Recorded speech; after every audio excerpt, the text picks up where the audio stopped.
Happy Halloween. Hope you had a great weekend. Welcome back. Thank you for watching.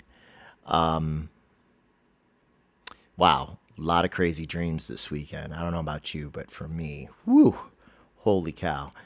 And I think I'm just gonna key on the one, but they were they were odd all weekend. Very strange. And this one was from last night. Now, I admit I was at a costume party and had a couple drinks last night. So yes, this stream may have been influenced by a little bit of alcohol, but at the same time, most of the videos that I've made about my dreams and written about, I can have weird dreams anytime. It doesn't have anything to do with drinking, and often the dreams are sort of cosmic or metaphysical, like very strange and about the universe and maybe about how sort of like the universe works behind the scenes. And this dream was like that. And like so many dreams, it was like a movie, like watching a movie and being in the movie. This time, it was essentially like a Star Trek movie, but it was the Next Generation cast. If you watched that show with Captain Picard, Patrick Patrick Stewart, Jean-Luc Picard, and they were, but of course, it being one of my dreams, it was much stranger. They were in deep space. They were like somewhere like very unknown, uncharted, and for dramatic effect, I suppose there were problems with the ship, and the ship actually was starting to break up. And I feel like we were maybe near like a spatial anomaly of some kind, almost like a nebula or something like, or I don't know. It was weird. There was a lot of color in the dream, a lot of different cosmic colors, and strange phenomena that I could never describe accurately for you. Like just very, very unusual. But let me skip back a second. What was interesting about the movie, well, the dream at first was it was perceptibly a movie. I was watching it on a regular screen, and then something very interesting happened. It it was projecting on this screen, the regular size screen, and I was sitting relative to where you are. I was sitting over here, okay, at an angle. And then they were kind of projecting like a little bit higher than the screen itself. Like there were visuals that were overlapping. And then there were like side panels where you normally would not have anything on the screen. And they were actually, the movie was being projected such that it was above the screen and to the sides of the screen. And then eventually there were holograms. So like right below the screen, there were three-dimensional characters represented like in front of us, the audience. And they were so realistic that people in the audience tried to interact with them. And like I said, so again, here's the main screen, and then they start projecting a little above it, then on the side panels, and then eventually like it's in the round, and like there's the bridge of the Enterprise, with the people standing around the circular bridge, and then more people on the outer rim. And they were like the holographic characters were probably 3, 4, 5 feet from where I was sitting over here. Now, what's really interesting about that is, unbeknownst to me until I read it today, one of my newer commenters on my YouTube videos, who goes by AS, commented about the nature of the universe being holographic in his or her opinion. And AS has been, I think, playing catch up by watching a lot of the book reading chapters that I did earlier in the year for God Laughs at Dirty Jokes. And AS must be watching them pretty quickly because she has been commenting on a bunch of the videos in a short amount of time, like might be halfway through the book or something. And of course, there are things in the book that are in reference to us possibly existing in some kind of virtual reality. And people like Elon Musk and other technologists have been kicking around the possibility that we live in a virtual reality. a simulated reality. And I have said before that I believe that it doesn't really matter what kind of reality we're in because it's real to us. And in a sense, if everything is from a creator, which is what I believe, that there is some form of God or creator or one force or whatever term you prefer, then everything really is a virtual reality. In some sense, it's all a construct and inside God's mind or of God's consciousness. So we're entirely real, but we're also really not real. I mean, we're a manifestation of a magical being, a magical mathematical being that constructs other life forms as part of its expression, perhaps of itself, possibly because it itself is inherently a creative force, and that's why we're also driven to create, whether that be making art or music or whatever, or even just having a family. Like we're driven innately to create, to self-perpetuate by creating things. Pardon me. A little Japanese whiskey tonight. I was just riding the exercise bike, so now I got to come down before bed. So that's what was so interesting, was that I have this dream with the holographic projection of characters while I'm watching the movie. And then AS, this new viewer, is commenting on one of my old videos about how reality is virtual and we live in a hologram, and something about everything is illusion, like referencing Maya, and that everything is an illusion. It's all like one big dream. Again, when you start to talk about reality that way, like, oh, we just live in a dream, you run the risk of sounding too out there, too foo-foo, because we're all living day to day. I mean, we all have to do the basic things every day to survive. Eat, bathe, sleep, go to work. Like, so when you say to somebody, all of this is just a dream, it sounds a little, it doesn't register for everybody. So part of, like, I feel like my, not exactly job, but part of my interest is in demystifying what is actually kind of mystical and magical. It's like, and so what I often say is, it is magical. We do live in a magical realm. This physical reality is magical. It is mystical. It is strange. It is impossible, yet it's possible because we're here. And it is both very, very real, very, very physical, and also very not necessarily real.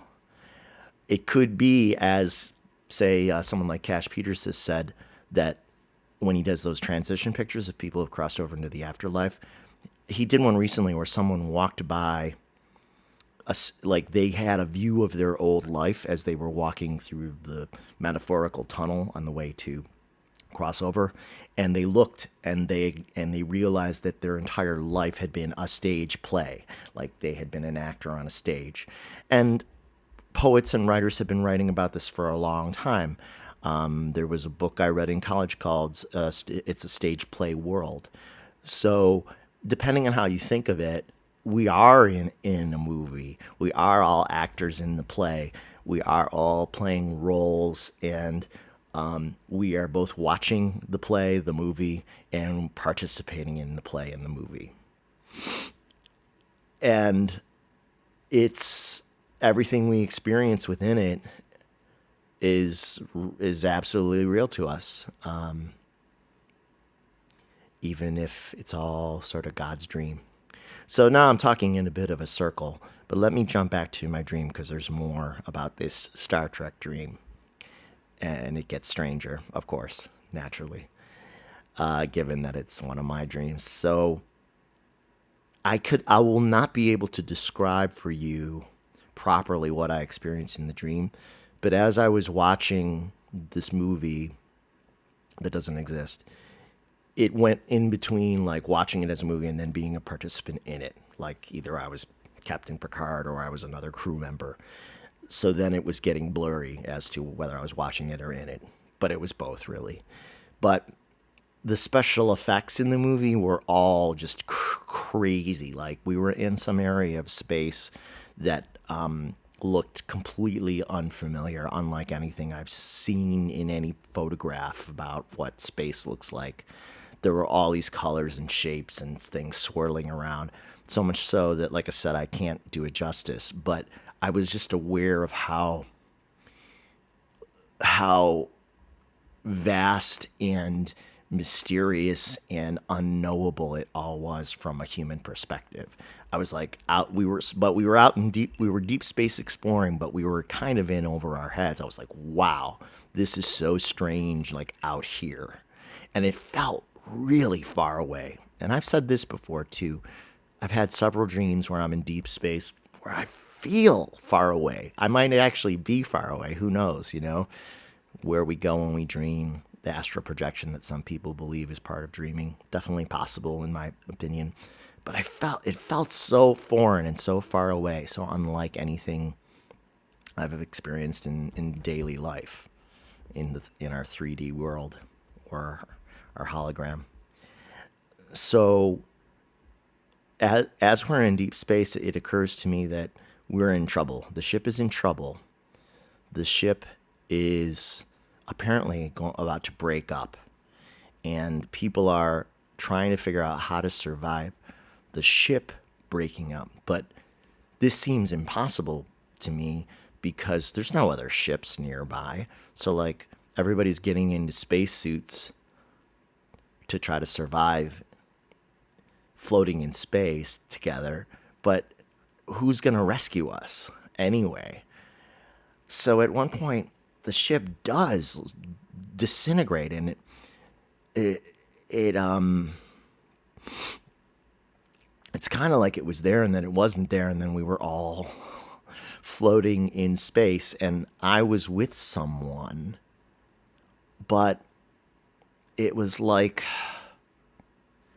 it felt like my consciousness was everywhere.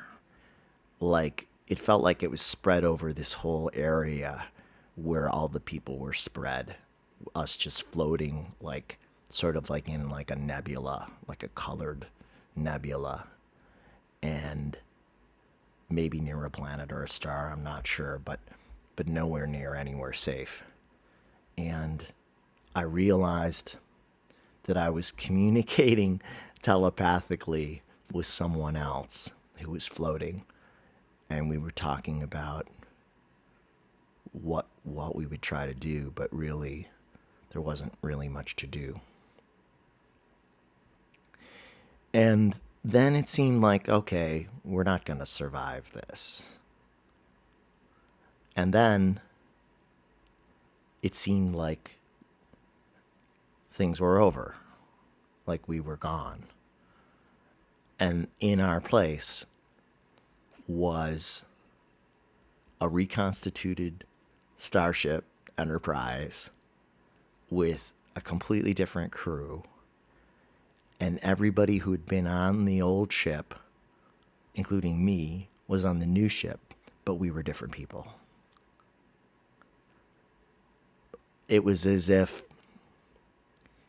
there was a reset, and the ship existed again somehow, inexplicably, and all of the characters were recast.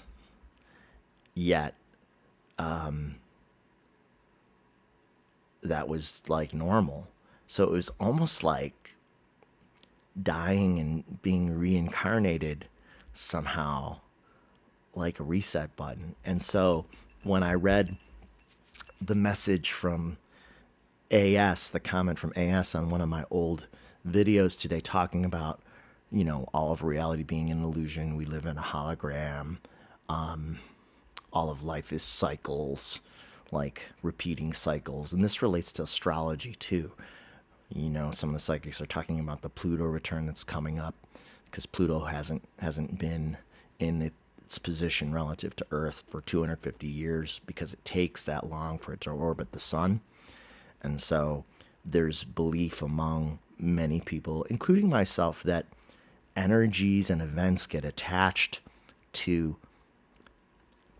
points in time and points in space and astrological, you know, as, as astronomical objects like planets. Like when the planets are aligned in a particular pattern and something significant happens here, it gets imprinted, I think, on this point in time, and then that's why things can be cyclical because the planets keep moving around, you know, in this circular pattern, and then they come back to a spot they had once been in, and they may carry a remnant of events that happened the last time the planets were aligned in the same position, which is very hard to articulate, like this feeling, but it seems like we exist in an ever repeating pattern universe, pattern reality.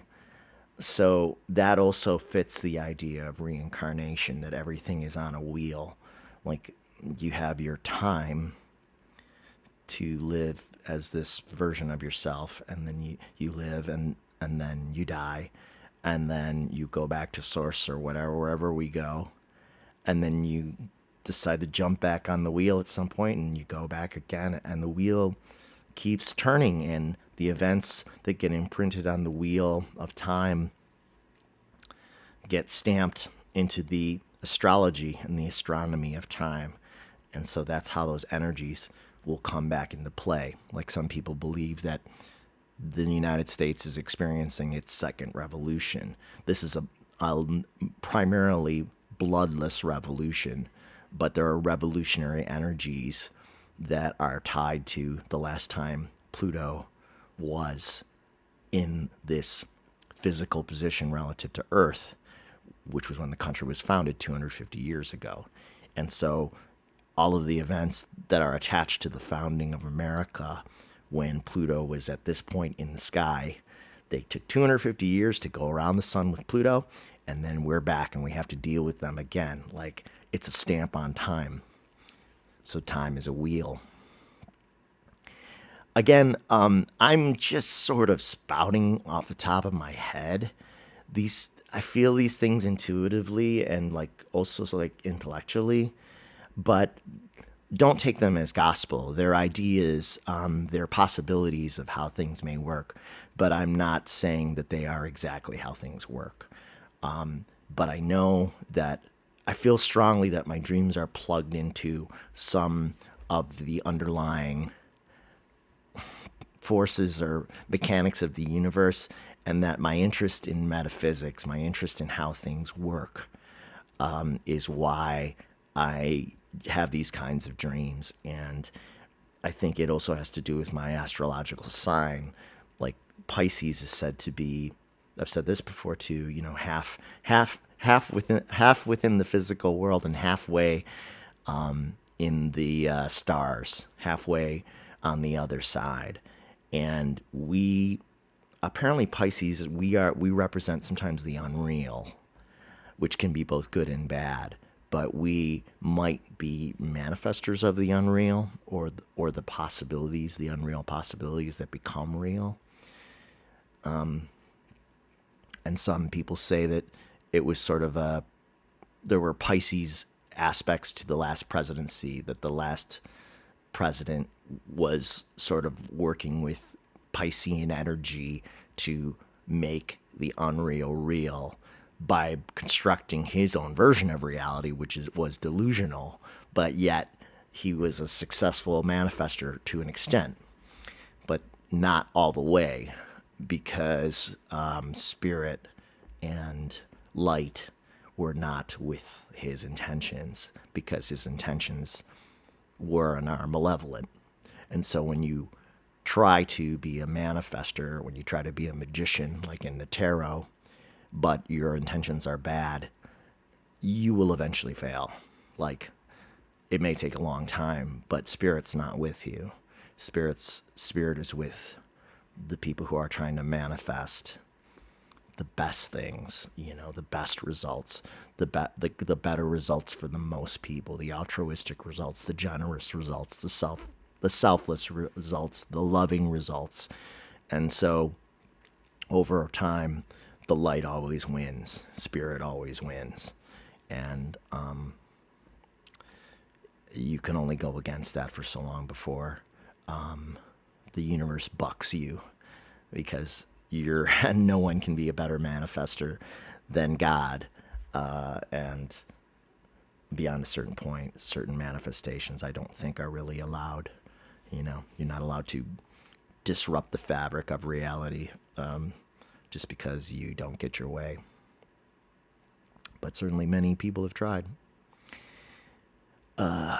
So that's a lot, because I'm jumping from the dreams to other things. I hope that all makes sense, or some version of sense. But the reason I wasn't going to actually really post about this dream, this metaphysical dream of being on the Enterprise and then the Enterprise breaking up and then everybody coming back again as if we were reincarnated in different bodies. But for the fact that, as I mentioned, AS commented about, reality being illusory, being Maya, being an illusion, and about sort of a time being a wheel, and also about reality being somewhat virtual, and holographic. And as I said, that makes it no less real to us. But even a friend of mine, my friend Mike, one time when we were together and having a deep metaphysical conversation, and this is in the next book I'm writing, we were having this heady conversation, and he said for an instant that when he looked at the wall behind me, all he saw was the outline of the wall, like an architectural diagram, like it was just a fake construct. It lasted a split second, and he said, "Holy shit, I just saw like the Matrix. I saw what was behind the apparent reality, which was just the construct of a reality." And we were at the recording studio at the time, and I wheeled around in my chair really fast to see if I could see it, and I couldn't see it, and I was really disappointed. But he said he saw it really quickly as a flash, and I believe him because he's had his own set of really interesting experiences. So that's food for thought. We may well be in the hologram. We may well be in a Matrix-like reality. But what we're not in my opinion, and I've actually never seen The Matrix, but what I don't believe is that we are in a trap. Like in the movie The Matrix, for dramatic purposes, it's like a trap. It's run by a computer. Reality's run by a computer, and everyone is enslaved to it. We're not enslaved to our reality. We're here of our own free will. We are, I believe, each of us has an immortal soul that was created by the Creator, by God, and that we choose to have experiences here for the benefit of the evolution of our souls, or like Sterling says, like Earth is a school for learning. And so we make our mistakes, and we learn what we do and don't want in our lives, and our souls evolve in the pressure cooker of this really difficult but beautiful planet to live on. And yeah, make no mistake, it is a difficult world, but it's also a beautiful world. I mean, the amount of sheer beauty that exists here in spite of all the obstacles is just phenomenal, whether it's just how beautiful nature is, or I was listening to some music while I was riding the bike that I hadn't listened to in a while, and this one song that I love, I was like, this song sounds so good. Like it makes everything that's difficult about life worth living just to hear this song. It's so good. And so this song too is of a manifestation of this reality, this universe, this God. And so to feel that deeply was a nice moment for me as I was peddling last night's drinks out of my system. So yeah, those are my thoughts for the evening. I would be curious to hear your thoughts about my thoughts, or anything else related to dreams and metaphysics and holograms and whatever else. But thanks again for watching. Oh, shit. Well, I was just checking out, but this rushed it along. So thanks again for watching.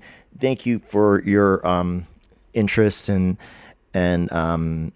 feedback about my videos. It's really really nice. I really appreciate it, and I wish you well, and talk to you all again soon, I hope. Okay, take care. Bye.